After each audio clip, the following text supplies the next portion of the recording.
hurry and scurry of modern life is getting a lot of us down. Or maybe we're just getting soft. For here's a shop, a department of a leading metropolitan store, dedicated to those who just can't take it.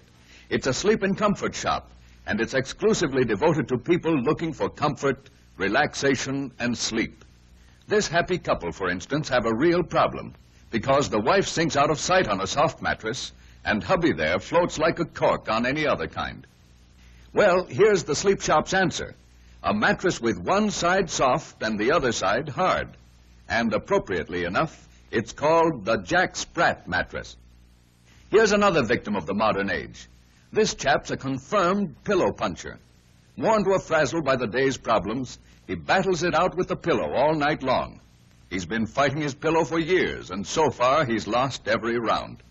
What he needs is the new cutaway pillow, which curves around the neck and positively will not bunch around the shoulders. One trial with the cutaway type, and he's finished with pillow pummeling forever.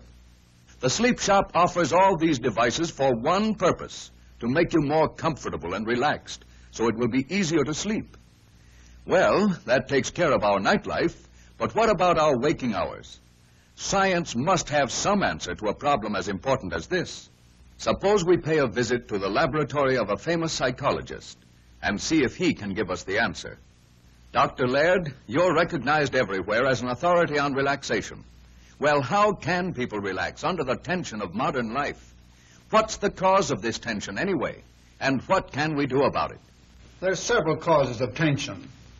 Causes which arise from inborn human reactions and are just as natural as getting hungry when we haven't eaten. One important cause is noise.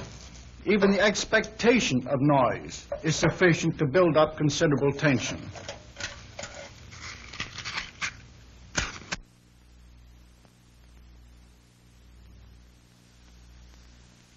No matter what you try to do, your muscles start to tighten.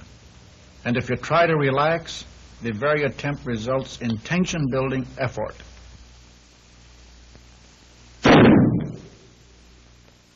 Notice how the clenching of the hand is measured with this instrument, which we call a tensionometer.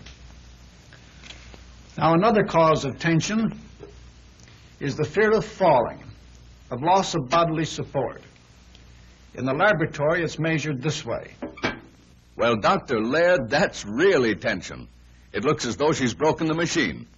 This fear, like the fear of noise, is inborn.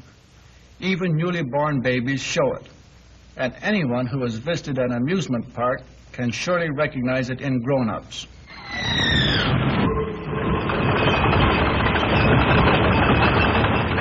A third and very important cause of tension is the fear brought about by limitation of movement, by loss of physical freedom. Watch this demonstration.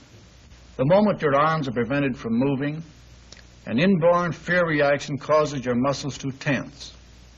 This reaction is brought forth by any situation which hinders free movement. I get it. That's what happens to us in a crowd. That's right. Whenever something holds you so you can't move freely, this fear develops and causes tension. Well, that's clear enough. But, Dr. Laird, can people do anything to avoid tension? Yes. The way to get rid of tension is to do just the opposite of all the things that cause it. Get room to stretch out, room to move in, to relax. Let yourself go. Well, that's good news. Suppose we just look into things a little further and see what architects and engineers are doing to help us get rid of tension. Let's take noise, for instance. Let's see how the architect of the modern House of Ideas in Rockefeller Center, New York, has done away with disturbing noise in the home. First, outside noise has been cut down by packing the walls and roof with plenty of insulation. Of course, in any normal family, there is plenty of noise from inside, too. So sound-deadening materials are used in some inside rooms as well. For instance, in the kitchen, to soften the clatter of pots and pans. And in this boy's room. Of course, we can't spend all our time at home. Most of us find relaxation going places. But we can find quiet while traveling, too. For the car of today is soundproofed all around in much the same way as the house of today. But how about the second cause of tension Dr. Laird mentioned, the fear of falling? The first place we think of is the stairs, for falls on stairs account for a big percentage of home accidents. That's why in this house, the height of the steps has been scientifically determined, and that's why they are safely carpeted to make footing firmer. Improperly designed chairs can bring out the sensation of falling, as you know if you ever sat down in a chair a couple of inches lower than you thought it was. So the designer of these chairs made them just the right height for the average person, and firm enough to give a real feeling of support. Today's modern automobile, too, has been scientifically designed to eliminate any tension caused by the fear of falling. Balanced springs have smoothed out the bumpiest roads, and the engineers have figured out ways of controlling rear spring action so that one rear seat passenger enjoys as smooth a ride as three. But how about the third cause of tension? Tension resulting from the feeling of being cramped or confined. Of course, the best way to get rid of that feeling is to get out in the open, even if it's for just a short drive in the country. For now that the modern automobile has been made so much longer and wider, there's no feeling of being confined. There's plenty of room for three couples to ride comfortably. And with the floor of the front compartment cleared of gear lever and handbrake, the front seat passengers can relax and shift position as easily as those in the rear. And in the modern home, architects have done the same job of providing more space for everybody by making one room do the work of two or three. For instance, here's a dining room, and here's the guest room, and very attractive, too.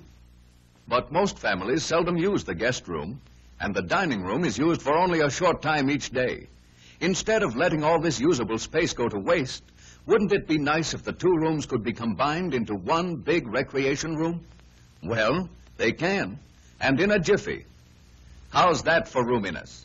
With a playroom like this for home movies or games, relaxation won't be any problem for the people in this house, particularly if they follow Dr. Laird's suggestions.